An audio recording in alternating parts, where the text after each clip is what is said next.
Esta conferencia comenzará a grabarse. Buenas noches a todos, bienvenidos al seminario de agua de lastras y especies invasoras. Primero quería agradecerles a todos por su presencia en este seminario y también agradecer la invitación al Colegio de Ingenieros Navales por hacerme partícipe de este día. Voy a tratar sobre el agua de lastra y especies invasoras, pero primero quería presentarme. Mi nombre es Maricruz Funzán. Yo soy ingeniera naval de la SPOL, me gradué en el año del 2010. Durante mis estudios hice un intercambio en la Universidad de Sao Paulo, en Brasil, para luego regresar, un intercambio académico, para luego regresar al SPOL. Y posteriormente trabajé en Astinave en dos proyectos grandes. Uno fue la remotorización y modernización de las lanchas misileras Guayaquil, Quito y Cuenca, y posteriormente trabajé en la construcción de dos remolcadores con el diseño de RDNA, que es una empresa brasilera también. Luego de eso, trabajé en la Autoridad Marítima cuando fue parte de la DIRNEA, y posteriormente trabajé en el Ministerio de Transportes y Obras Públicas, en la Subsecretaría de Puertos y Transporte Marítimo. Actualmente estoy haciendo mi doctorado en la Universidad Federal de Río de Janeiro, en la COPE, y donde realicé también mi maestría, y trabajo como profesora también en el Departamento de Naval y como investigadora en el Laboratorio de Simulación de Ingeniería Naval. Bueno, luego de esta presentación voy a continuar con nuestro taller. Aquí un sumario de lo que voy a presentar el día de hoy. Primero voy a hablar un poco sobre el agua de lastre, por qué es considerado un problema ambiental, un análisis de este problema en los puertos del mundo, el riesgo de las aguas de lastre para los ecosistemas costeros, cómo es vulnerables, cómo ocasionan una vulnerabilidad los bioinvasores.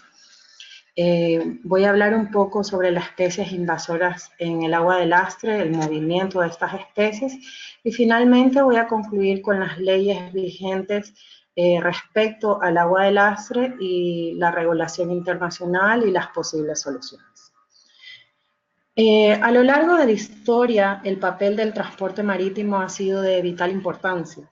Sabemos que las embarcaciones han contribuido al intercambio de personas y mercaderías alrededor del mundo. Con el incremento de los intercambios internacionales, esa contribución alcanzó importancia jamás vista. Actualmente, el transporte marítimo es considerado la más internacional de las industrias, mueve más del 80% del comercio mundial. Se conoce que las piedras y la arena se utilizaron hasta el siglo XIX para realizar operaciones seguras y eficientes. Como podemos ver en la figura mostrada, hay un barco del siglo XVIII en donde se ven las diferentes cubiertas y podemos identificar el lastre que llevan en el fondo. A partir de ahí se generalizó el uso del agua de lastre, que es cosechada, usada como lastre y devuelta al mar, casi siempre en lugares diferentes. El agua se utiliza como lastre para estabilizar los buques en el mar desde que se introdujeron los cascos de acero. Los buques cargan agua de lastre para mantener condiciones operacionalmente seguras durante el viaje.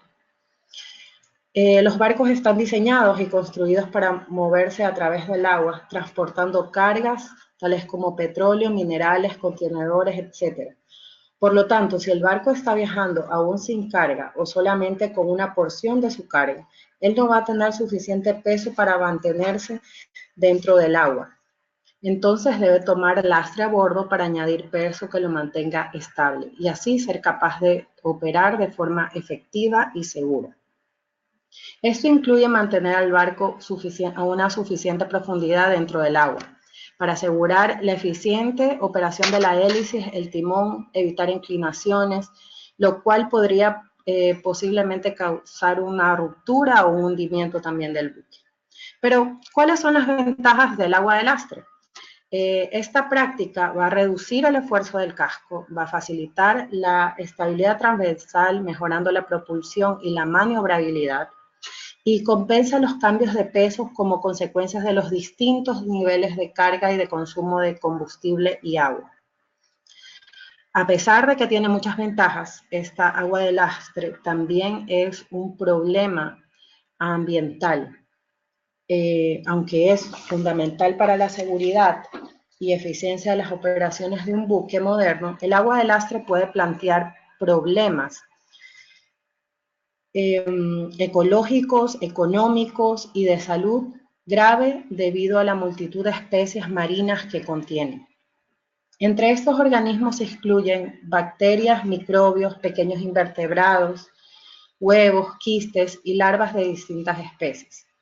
Estas especies transferidas pueden sobrevivir y establecer una población reproductiva en un medio de acogida o de llegada, convirtiéndose en especies invasoras que se impongan a las especies nativas y proliferen hasta alcanzar proporciones de una plaga. ¿Cómo funciona este sistema de agua de lastre y cómo contamina?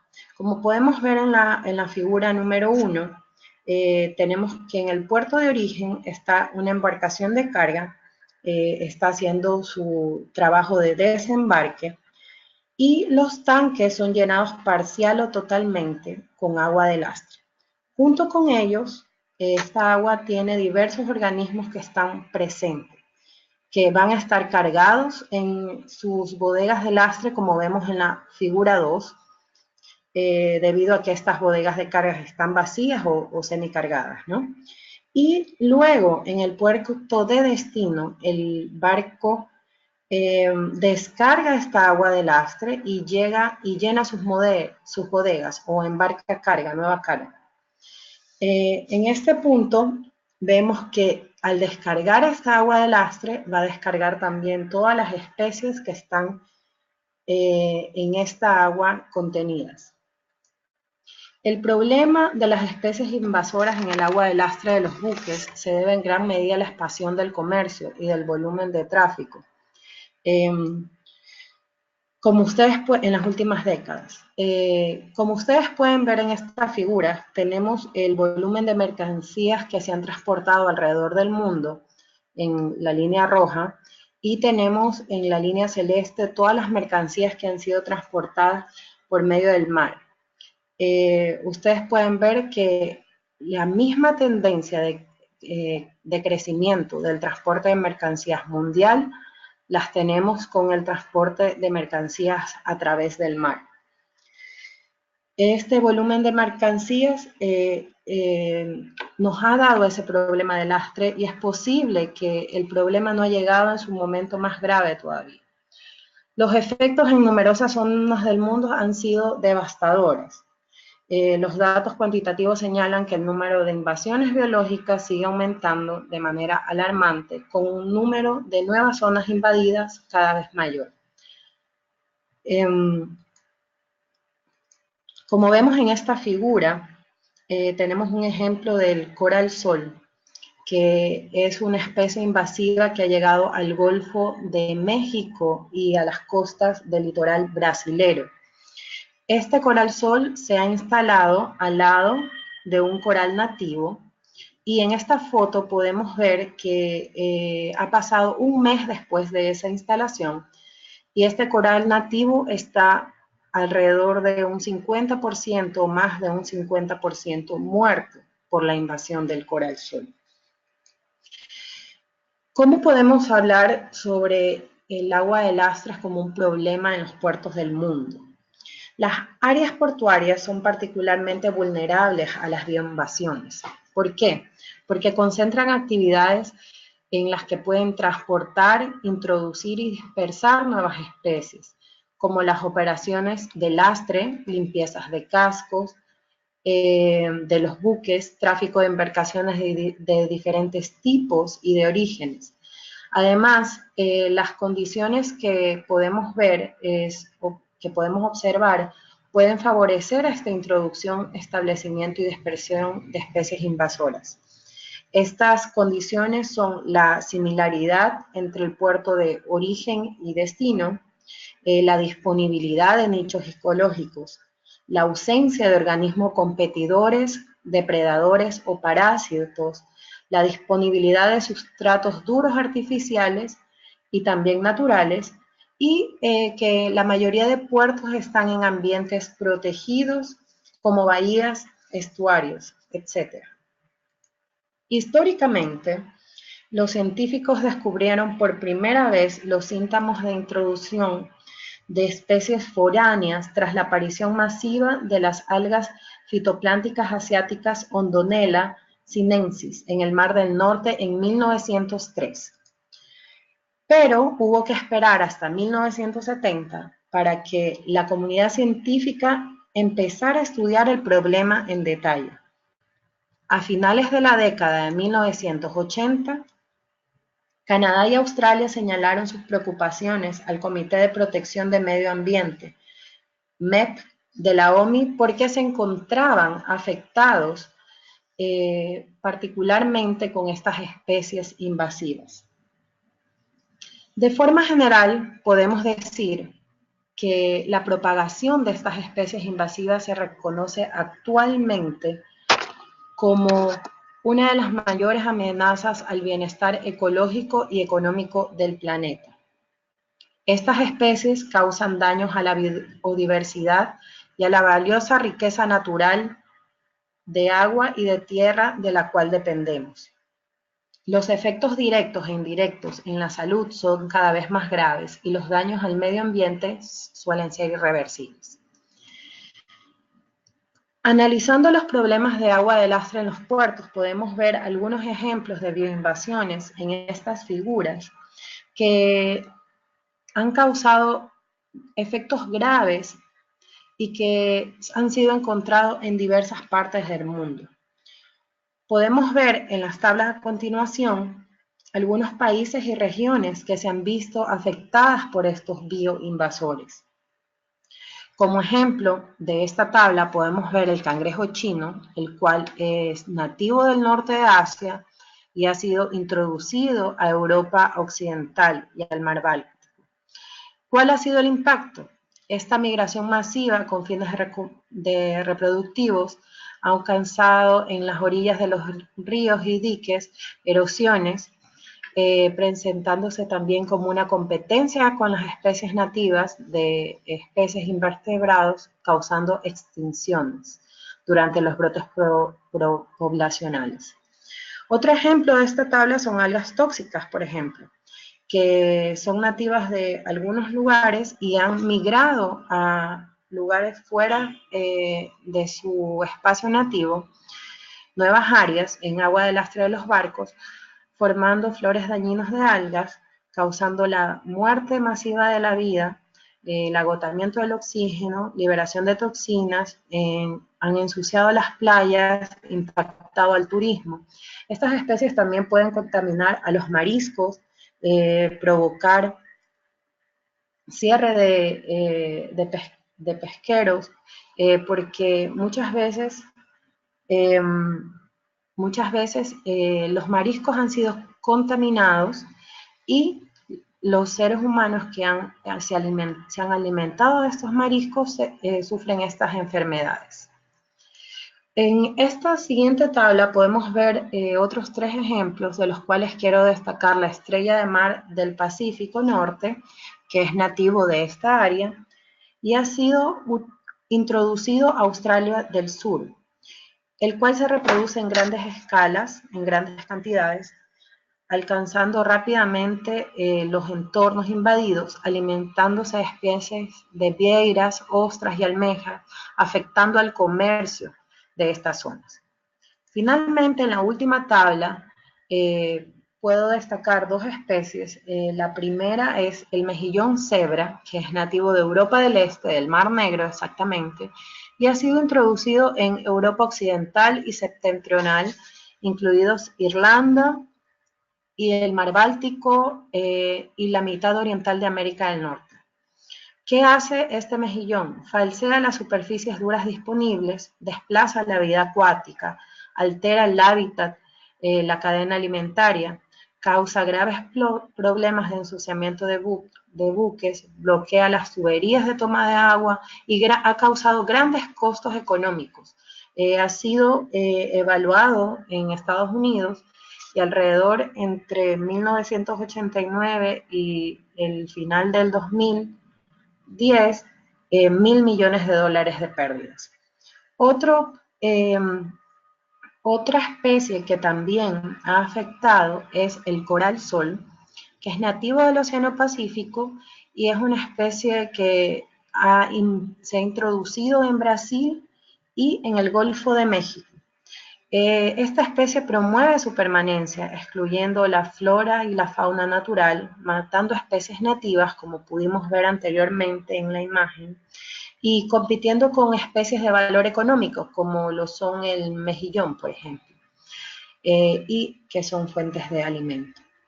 No obstante, cabe señalar que hay cierto de otras invasiones que han registrado o se están registrando en todo el mundo. Entonces, esta tabla son unos ejemplos, pero no son las únicas invasiones que podemos tener a nivel marítimo o costero. ¿Cuáles son los riesgos del agua de lastre para estos ecosistemas costeros? Según la FAO, podemos saber que los ecosistemas marinos de los que depende la pesca, por lo general van desde las zonas costeras hasta el mar abierto, desde los mares tropicales hasta los océanos polares, e incluyen los mares semi-encerrados y encerrados. Estos comprenden la parte más baja de las cuencas fluviales, bahías, estuarios y lagunas, plataformas continentales, taludes, corales, pero tenemos que tomar en cuenta que estos ecosistemas no son estáticos, sino que están sujetos a variaciones ambientales. Mientras más grandes y frecuentes son, más importantes son sus consecuencias.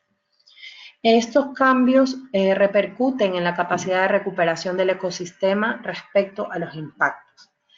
Pero para hablar un poco sobre cómo es afectado los ecosistemas costeros y marinos, quiero definir un poco estos tipos de especies. ¿A qué llamamos una especie invasora?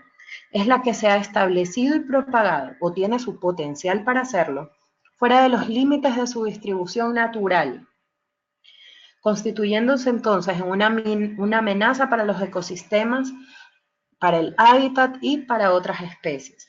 Son también potencialmente causantes de daños económicos y de daños ambientales y también de daños a la salud humana.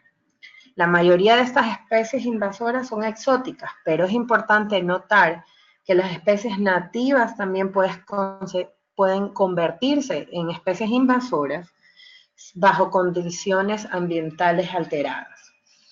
Otra de las especies que podemos definir son las especies exóticas. Las especies exóticas son especies que han sido introducidas en una localización donde no se dan naturalmente de manera intencional o no intencional. De acuerdo con la Convención sobre la Diversidad Biológica, estas especies exóticas, sean especies, subespecies, introducidas fuera de su área de distribución natural, pasado o presente, puede ser cualquier parte de ellas, pueden ser gametos, semillas y huevos, pero lo interesante es que estas especies pueden sobrevivir y subsecuentemente reproducirse. Términos sinónimos tales como especies no nativas, especies no autóctonas, son más precisas y pueden usarse también o han sido usadas.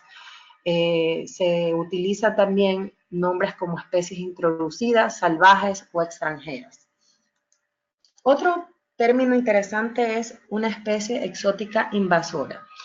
Ya sabemos que es una especie no nativa que causa o tiene el potencial para causar un daño al medio ambiente, a la economía o a la salud humana, y debido a que la mayoría de especies invasoras son exóticas, este término es ampliamente usado por profesionales en el campo.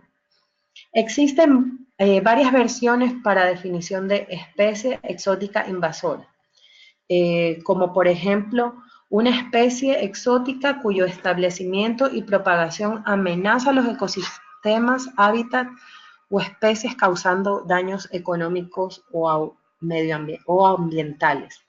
Especies exóticas que no llegan a ser invasoras, que también existen, no pueden ser una amenaza seria, aunque deberían ser monitoreadas en caso de que se comiencen a propagar.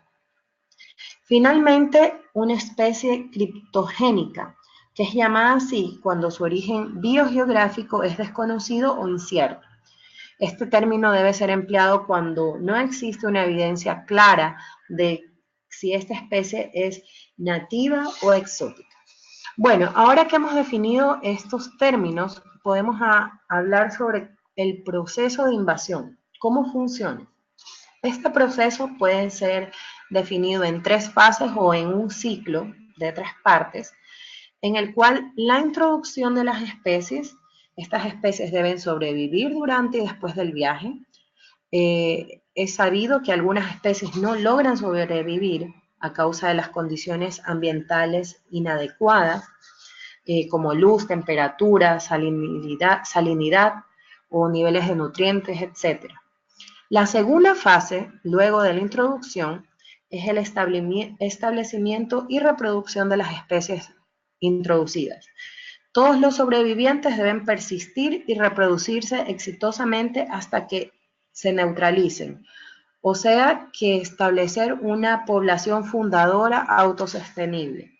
Y finalmente, estas especies establecidas comienzan a multiplicarse y a propagarse, algunas veces después de un tiempo sustancial de reposo, un par de años o a veces hasta décadas. Esta fase se la conoce también como explosión por su proliferación. ¿Cómo estas especies nos causan una vulnerabilidad? El agua de lastre se convierte en un problema, pues los barcos en su movimiento en busca de carga realizan una gran transferencia de agua alrededor del mundo. De esta forma, microorganismos son introducidos en lugares diferentes de su hábitat natural, lo que se ha constituido como una amenaza para el sistema marino, con la consecuente repercusión en la vida de las personas. La invasión del mejillón dorado en Brasil o del mejillón cebra en Estados Unidos son ejemplos que pueden ser atribuidos a la transferencia de microorganismos por agua de lastres alrededor del globo. La comunidad internacional, sin embargo, ha buscado ecuacionar medios para manejar el agua de lastre y evitar estas bioinvasiones. Existen algunos programas como el GLOBALAS y la Convención Internacional sobre el Control y Gestión de Agua de Lastre y Sedimentos de Bosques, que son ejemplos para esta iniciativa. Como uno de los ejemplos que voy a mencionar sobre la vulnerabilidad de las bioinvasiones es el coral sol. El primer registro del coral sol fue en el año de 1980 en las plataformas de petróleo en Brasil. Y el primer registro en sustrato natural fue próximo a estos locales de fundición de plataformas en tránsito o en reparación en la bahía de Ilha Grande a finales de la década de 1980. Podemos ver cómo en esta figura, cómo el coral sol como una especie invasora. Esta se ha expandido desde los años 1980, comenzando en las costas de Río de Janeiro, hasta el 2016, en el norte, en Ceará, y en el sur, en Santa Catarina. O sea, se ha expandido a todo lo largo del litoral brasileño. Entonces consideramos o se ha identificado al coral sol como una especie invasora, la cual tiene las siguientes características o los siguientes efectos que ha producido en las zonas de invasión, que son el alto poder competitivo con otras especies nativas de corales o mejillones, rápido crecimiento y expansión del territorio, una madurez precoz que ocurre cuando tienen 2.5 centímetros, y también presentan un rápido crecimiento y expansión del territorio donde se han establecido. Además, tienen una gran variedad de estrategias reproductivas y por la ausencia de predadores naturales o competidores dominantes, crecen indiscriminadamente. La ocurrencia de este coral sol está en grandes espacios contaminados, como se pueden ver en las figuras, como plataformas y monoboyas. Hablando un poco sobre el movimiento de las aguas del lastre y el movimiento de las especies, podemos ver que hay dos vías para que se establezcan estas invasiones. Una de las vías es las vías transoceánicas o intercontinentales, que son las mostradas en la figura, o vías secundarias, que son vías entre regiones vecinas. Además,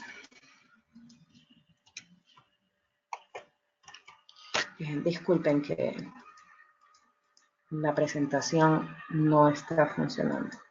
Ya, perfecto.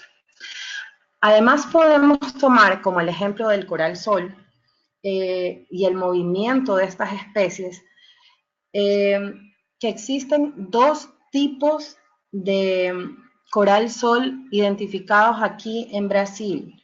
Uno es el Tubastrea coccinea y el otro es el Tubastrea tagusensis. El primero es nativo en esta zona y ha llegado a ser invasor en la zona de la costa brasilera y del Golfo de México. Y han sido identificadas especies como criptogénicas porque no han sido definidos si son nativas o invasoras en esta zona de África y en la costa del Pacífico. También tenemos otro tipo de coral sol, que es la Tubastraea tagusensis, la cual es nativa de esta zona del Pacífico y ha sido identificada como invasora solamente aquí en Brasil y como criptogénica en otras zonas. Entonces, podemos ver cómo alrededor del mundo tenemos estas dos especies de coral sol en diferentes zonas como nativa, criptogénica e invasora, y cómo otros espacios como la costa de Brasil y México han sido afectadas por estas especies. Históricamente, el mismo coral sol, en un mapa de distribución de la Tubastrea coccinea en rojo y de la Tubastrea micranthus en azul, podemos ver cómo ha estado presente desde los años 30 hasta el año 2015 y cómo estas especies se han movido, proliferando su permanencia en las zonas de contaminación.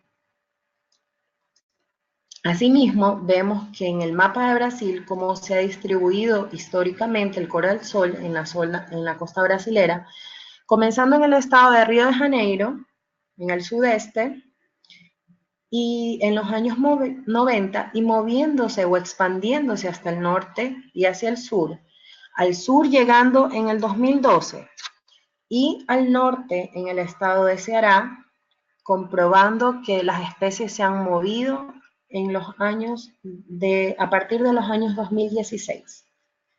Esto también lo podemos comprobar con las tablas anteriormente mostradas sobre algunas especies encontradas en zonas totalmente distantes de las nativas, actuando como exóticas invasoras. Pero, ¿qué tenemos como regulación internacional o leyes vigentes respecto al agua de lastre? La OMI tomó la iniciativa de abordar el tema de las transferencias de agua de especies acuáticas invasivas debido al transporte marítimo. Y en 1991, el Comité de Protección del Medio Marino, el MEP, adoptó las directrices internacionales para impedir la introducción de organismos acuáticos y agentes patógenos indeseados que pueda haber en el agua de lastre y en los sedimentos descargados por los buques, con la resolución MEP 5031. La Conferencia de las Naciones Unidas, en el año de 1992, que fue Conferencia sobre el Medio Ambiente y el Desarrollo, celebrada en Río de Janeiro, calificó este asunto de las invasiones por agua de lastre como un problema internacional de mayor importancia. En noviembre de 1993, la Asamblea de la OMS adoptó la resolución A77418 basada en las directrices anteriores del 91, en las que se pedía que el MEC y el MSC, que es el Maritime Safety Committee, que mantuvieran las directrices sometidas a examen con miras a elaborar disposiciones aplicables y jurídicamente vinculantes a nivel internacional. Entonces, mientras se desarrollaba la elaboración de un tratado internacional, la OMI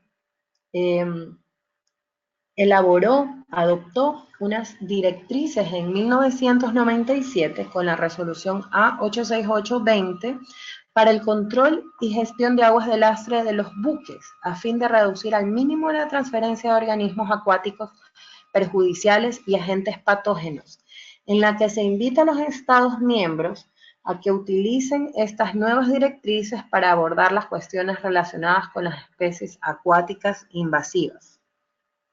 En términos generales, se recomienda a los buques que cambien el agua contenida en sus tanques de lastre antes de alcanzar la distancia de 200 millas náuticas hasta la línea de costa del puerto de destino. Además, los locales de cambio deberían tener al menos 200 metros de profundidad y el cambio volumétrico de esta porción de agua de lastre debe alcanzar el 95% de su eficiencia. ¿Esto es para qué? Para que las especies costeras no sobrevivan en ambientes oceánicos o viceversa. Finalmente, luego de 14 años de complejas negociaciones, el Convenio Internacional para el Control de la Gestión de Agua de Lastre y Sedimento de los Buques, que es el convenio llamado BWM por su nombre en inglés, se adoptó por los consensos en Londres el 13 de febrero del 2004. Este convenio es el que representa un gran paso hacia adelante hacia la protección del medio marino para la generación actual y las generaciones futuras. Entonces, ¿qué tenemos sobre el convenio del 2004 de Ballast Water Management Convention? En este convenio se prescribe que todos los buques que realicen viajes internacionales implanten un plan de gestión de agua de lastre. Todos los buques tienen que llevar a bordo un libro de registro de agua de lastre y aplicar los procedimientos de gestión de agua de lastre de conformidad con la norma determinada.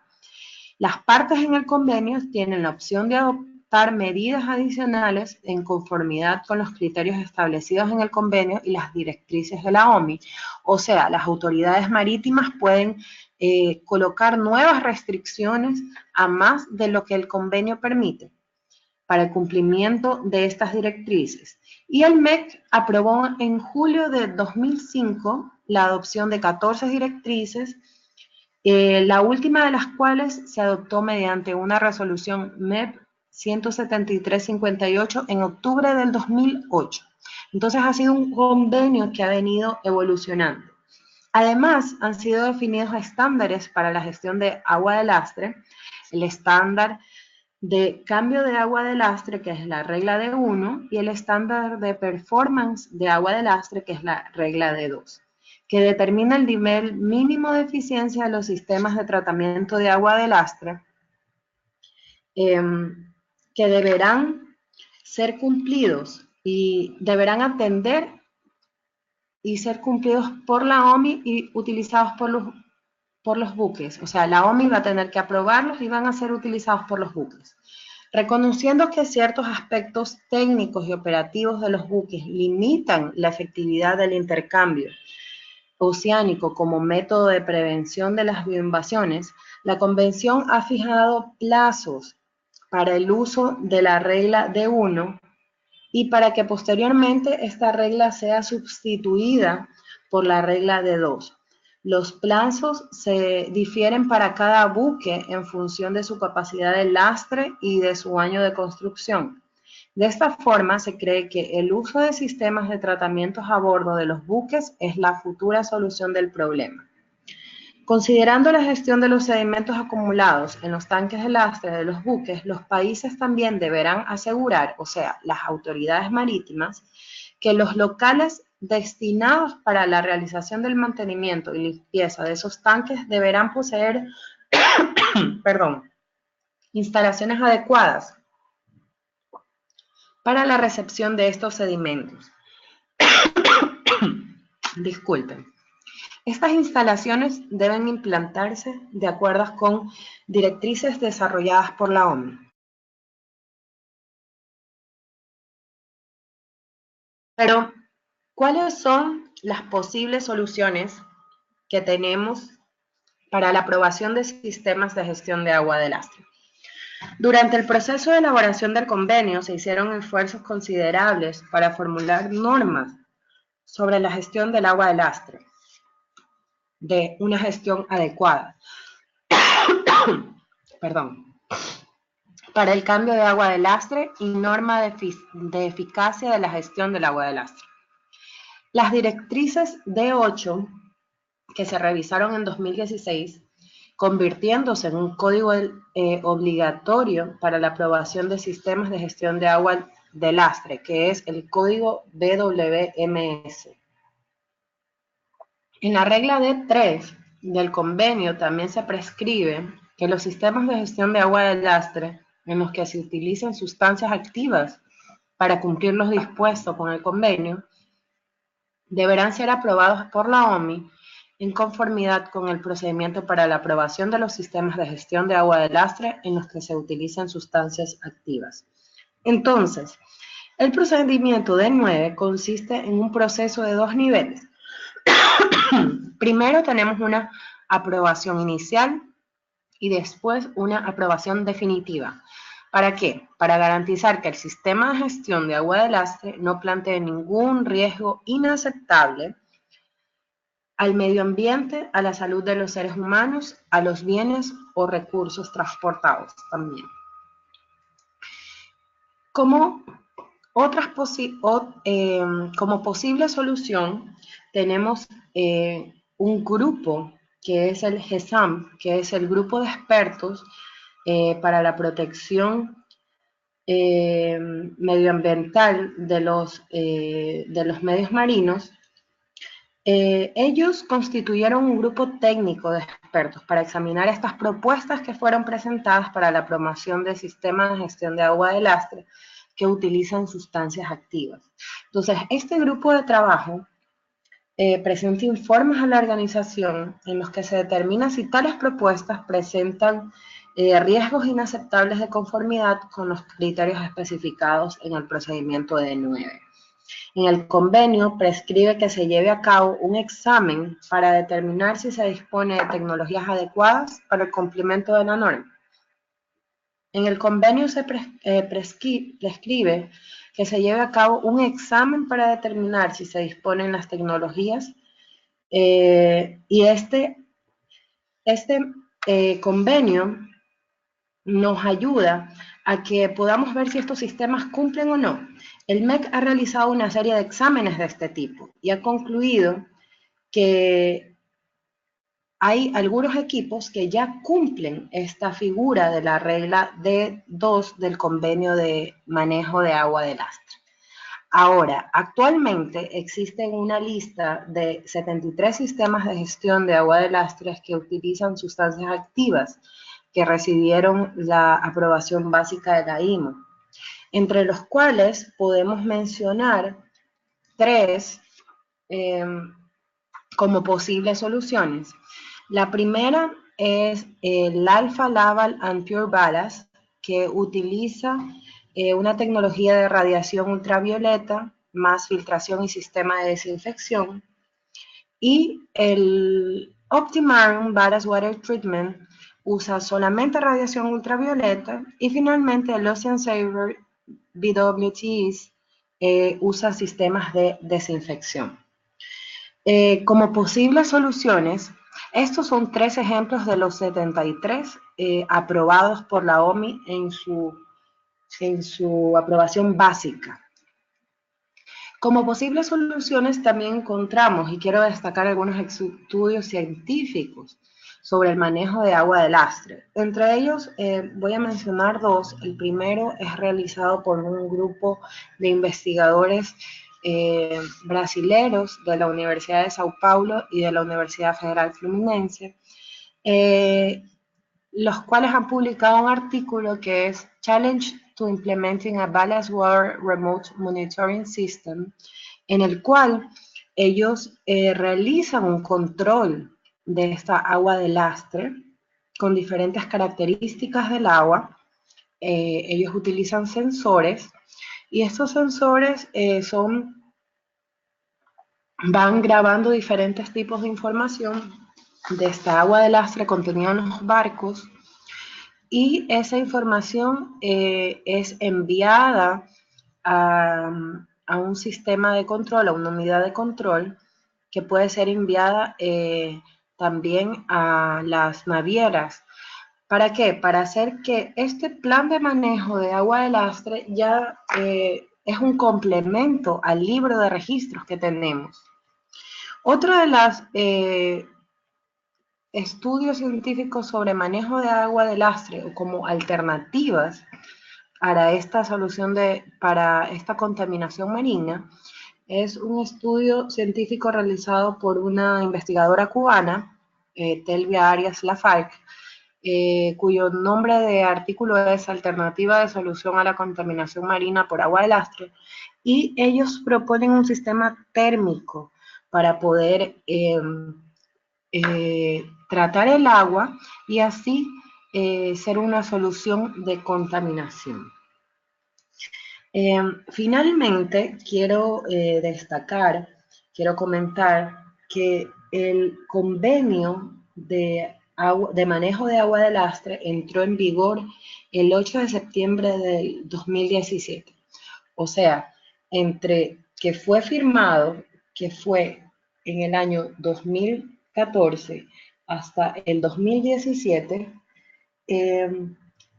perdón, el año 2004 hasta el 2017, ya ha sido adoptado.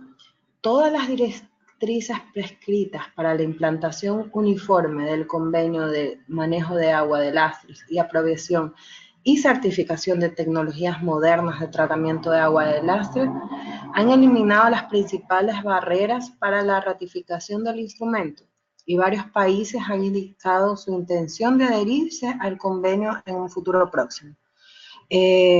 Puedo destacar que, por ejemplo, en Estados Unidos ya es exigido por la Coast Guard, US Coast Guard, que todos los barcos que realizan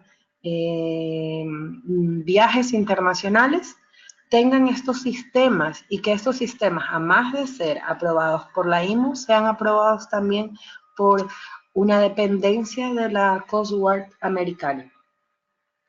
Finalmente, a este pequeño seminario de agua de lastre y especies invasoras, quiero dejar con ustedes una pequeña frase que fue dicha en la conferencia diplomática celebrada en la sede de la OMI en Londres el 13 de febrero del 2004, en el discurso de apertura por el secretario general de la OMI, el cual dijo que nuestra responsabilidad con respecto a nuestros hijos y sus descendientes es inmensa. Sin duda, todos queremos que hereden un mundo con unos mares limpios, productivos, seguros y protegidos, de manera que los resultados de esta conferencia, al atajar una amenaza grave y creciente, serán fundamentales para garantizar dichos fines. Bueno, con esto encierro el seminario, que les presento aquí la bibliografía que fue utilizada para desarrollar esta presentación, y les agradezco a todos su atención y estoy a la espera de preguntas. Muchas gracias.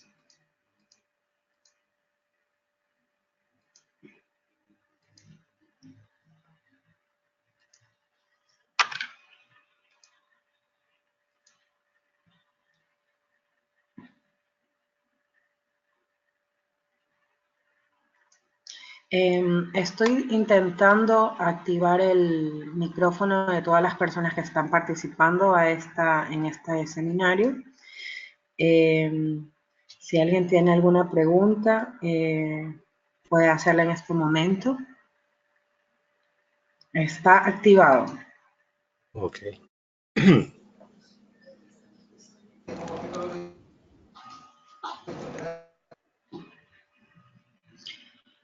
Aló, buenas noches. Buenas noches. Mucho gusto. Mi nombre es Carlos Naranjo y pertenezco al Cantón Manta, provincia de Manabí. Un gusto, Carlos.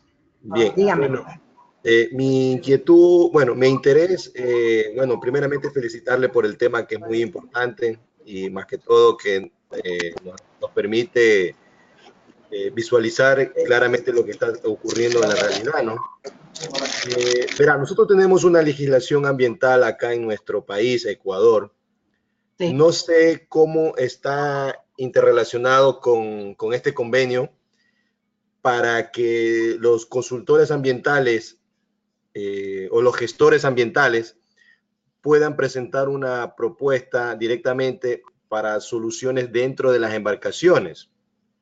Porque Sí. parece que cuando uno tiene un proyecto tiene que pasar por la OMI, si esta es factible o no, y así poderse calificar. Pregunto, por favor.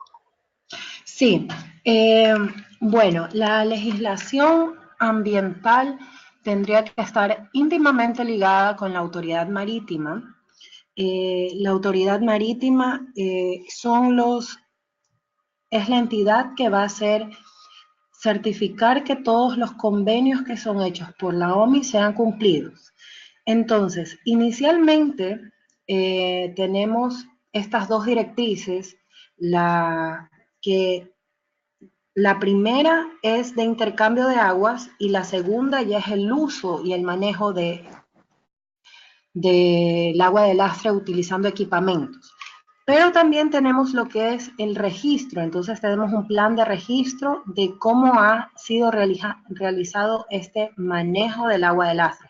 Entonces, lo interesante sería tener a alguien de la autoridad marítima que nos pueda guiar de cómo ellos van a hacer este tipo de regulación.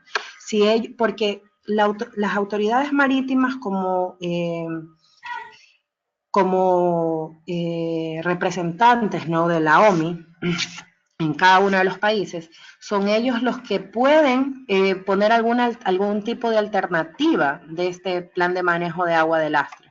Entonces sería interesante que, por ejemplo, a través del Colegio de Ingenieros Navales sepamos cuál es la posición de la actual autoridad marítima al respecto. Puede ser que ellos ya estén trabajando en esto hace algunos años porque es un tema que se viene viendo desde el 2004. Entonces, ya buques petroleros tenían plan de manejo de aguas de lastres, por ejemplo, en el año 2014, que yo todavía trabajaba en Ecuador y recuerdo haber tenido este tipo de documentos y recibido este tipo de documentos como documentos que se requerían a los diferentes armadores de los barcos.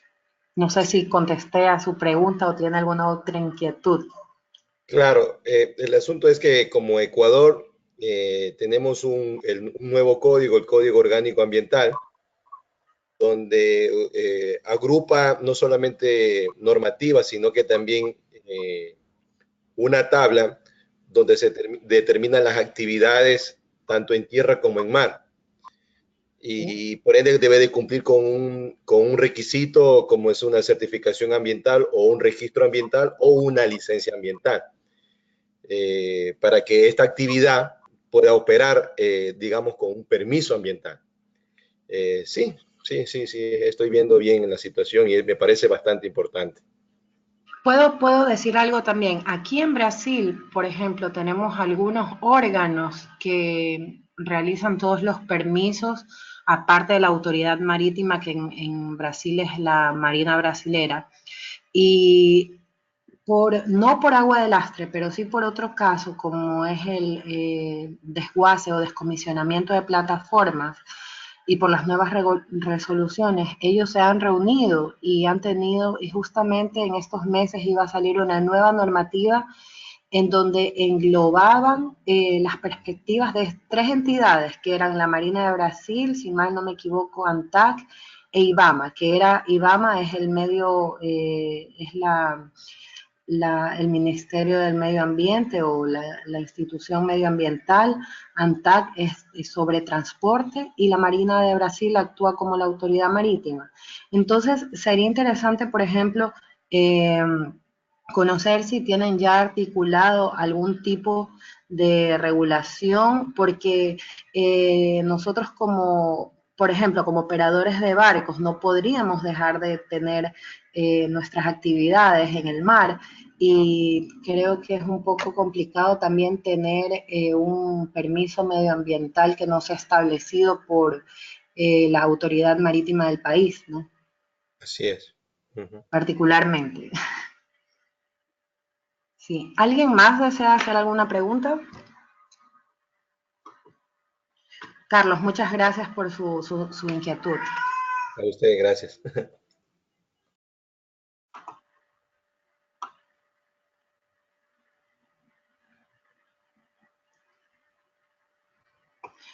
Bueno, les agradezco a todos.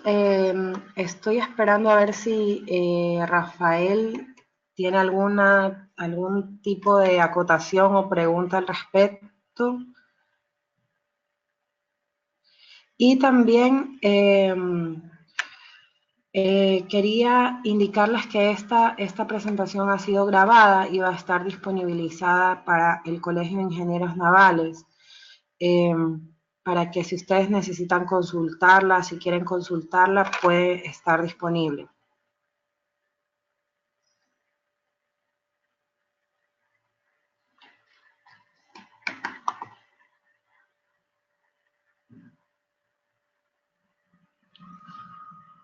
Muchas gracias, Rafael.